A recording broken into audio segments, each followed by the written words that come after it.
7 గంటలకల్లా ప్రారంభమైన పోలింగ్ శరవేగంగా మనం నిన్నటి వరకు చాలాసార్లు మనం ఆలోచించాం ఇంత ఎండ తీవ్రతలో పోలింగ్ ఎంతవరకు సాగుతుంది, వాళ్ళని ఏ రకంగా బయటికి తీస్తామని. కానీ చాలా ప్రశాంతంగా చాలా ప్లెజెంట్గా ఉంది weather.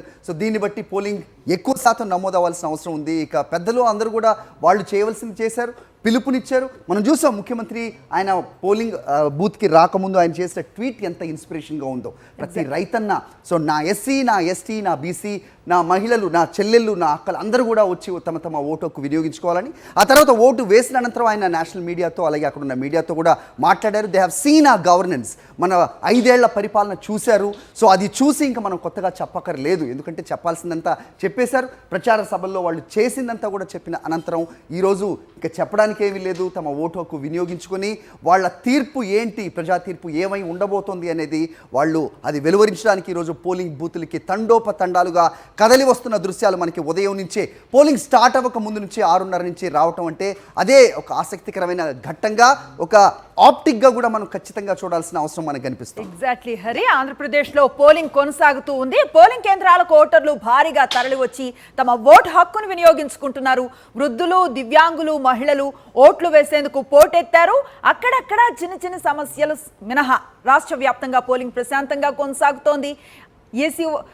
AP CEO Mukesh Kumar Meena తెలిపారు. రాష్ట్రంలో పలు చోట్ల ఈవీఎంలు మొరాయించడంతో 4 కేంద్రాల్లో పోలింగ్ ఇంకా ప్రారంభం కాలేదని తెలుస్తోంది. వైఎస్ఆర్ కడప జిల్లా ప్రొద్దుటూరు టౌన్లో 138వ బూత్లో, నెల్లూరు రూరల్ నియోజకవర్గంలోని కొండాయపల్లె బూత్ నెంబర్ 191, అన్నమయ్య జిల్లా పుల్లంపేట 183వ పోలింగ్ స్టేషన్, కృష్ణా జిల్లా కంకిపాడు మండలం నెప్పల్లి 266 బూత్లో సాంకేతిక లోపాల కారణంగా ఈవీఎంలు మొరాయించాయి. దీంతో ఈ సెంటర్స్లో ఇంకా పోలింగ్ ప్రారంభం కాలేదు. రైట్. అది ప్రస్తుతం ఇప్పటివరకు ఉన్న అప్డేట్గా మనం పోలింగ్ బూత్లకు సంబంధించి చూస్తున్నాం. అయితే ఉదయాన్నే కొంచెం అవాంఛనీయ ఘటనలు కూడా మనకి జరిగినట్టుగా మనకు అందుతున్న అప్డేట్ ప్రకారం తెలిసింది అనుశ్రీ. రెంటచింతల పల్నాడు జిల్లా రెంటచింతల్లో ఏజెంట్లు మీద పరస్పరం దాడులు చేసుకున్నారు. మహిళకు కూడా తీవ్రంగా గాయాలయ్యాయి అనేది కూడా మనకి అప్డేట్ అందింది. ఆ తర్వాత కమలాపురం, కడప జిల్లా కమలాపురం గ్రామంలో కూడా ఇదే ఘటన. అక్కడ పుత్త చైతన్య రెడ్డి ఎవరైతే తెలుగుదేశం అభ్యర్థి ఉన్నారో అక్కడికి వచ్చి ఒకంత డిస్టర్బెన్స్ క్రియేట్ చేయడానికి ట్రై చేస్తే సాక్షాత్తు అక్కడ ఉన్న ఓటర్లు, స్థానికులు ఆయనని గెరావ్ చేసినట్టుగా కూడా మనకి అప్డేట్ అందింది.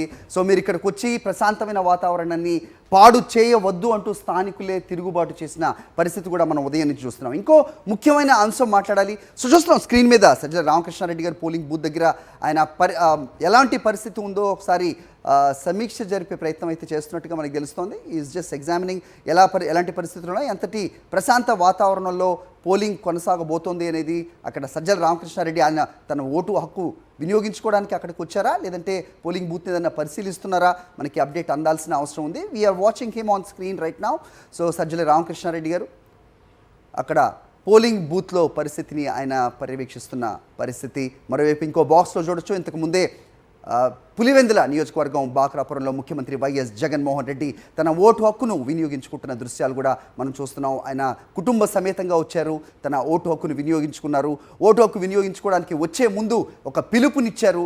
బాధ్యతగా తమ హక్కుని ఏ రకంగా స్థానిక ఓటర్లు, ప్రజలు అందరూ కూడా వినియోగించుకోవాలి అనేది ఆయన ట్వీట్లో చాలా క్రిస్టల్ క్లియర్గా ఆయన పిలుపునిచ్చిన అంశం కూడా మనం చూసాం.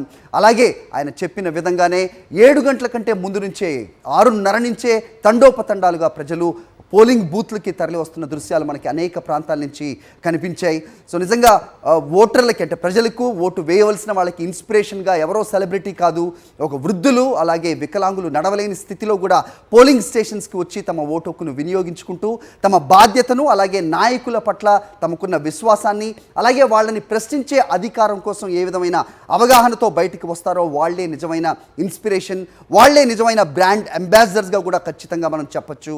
నిజంగా ఒక సమాజం కోసం తమ సమాజాన్ని బాగు చేసుకునే ఇది తమ నాయకుల్ని ఎంచుకోవటం పట్లే ఉంటుంది. ఆ బాధ్యతని వాళ్ళు ఖచ్చితంగా నిర్వహిస్తున్నారు. వృద్ధులు అలాగే నడవలేని స్థితిలో ఉన్న వికలాంగులు నిజంగా వాళ్ళు చెప్పాలంటే మేము నడవలేము, పోలింగ్ స్టేషన్స్కి వెళ్ళలేము అని చెప్పొచ్చు. కానీ వాళ్ళు ఒక బాధ్యతగా, ఒక ఉత్సాహంగా వాళ్ళు వస్తున్న తీరు మాత్రం నిజంగా ఓటు వేయవలసిన వాళ్ళకి ఒక ఇన్స్పిరేషన్.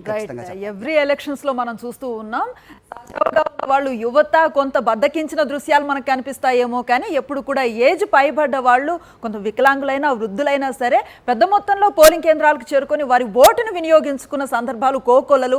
వారిని చూసైనా సరే బందగించే వాళ్ళు కొంత ఇన్స్పైర్ అవ్వాల్సిన అవకాశం కనిపిస్తోంది. మనం చూస్తూ ఉన్నాం. బాక్స్ చూద్దాం మనం. ముఖ్యమంత్రి సతీమణి వైఎస్ భారతి ఆవిడ కూడా ముఖ్యమంత్రితో వచ్చారు. సతీ సమేతంగా కుటుంబ సమేతంగా కూడా ముఖ్యమంత్రి వైఎస్ జగన్మోహన్ రెడ్డి బాక్రాపురం పోలింగ్ స్టేషన్లో తన ఓటు హక్కును వినియోగించుకున్నారు. ముఖ్యమంత్రి వైఎస్ జగన్మోహన్ రెడ్డి సతీమణి వైఎస్ భారతి ఆవిడ తమ ఓటు హక్కును వినియోగించుకునే దృశ్యాలు ఒక బాక్స్లో మనకు కనిపిస్తున్నాయి.